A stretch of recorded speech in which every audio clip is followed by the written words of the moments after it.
అన్నా ఒకటి ఇవ్వా. ఒకటి ఇవ్వు.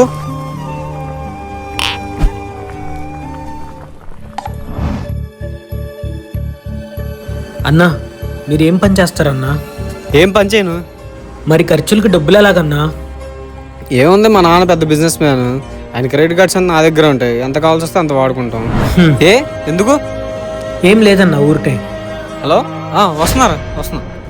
అంతే అన్నా, మాలాగా ఎండనక వాననక రేయనక పగలనక బాధనక బురదనక కష్టపడి పనిచేస్తున్నాం కాబట్టి మాకు ఇలాంటి విలువను ఇస్తున్నారు. ఇది వరకు మతాలతో విడగొట్టారు, తర్వాత కులాలతో విడగొట్టారు, ఇప్పుడు బట్టలు చూసి కూడా విడగొట్టడం కొత్తగా నేర్చుకున్నారు. మీ వ్యత్యాసం ఇక్కడే కనబడుతుంది. ఇక్కడ డిస్పోజ్ గ్లాసు, అక్కడ గాజు గ్లాసు.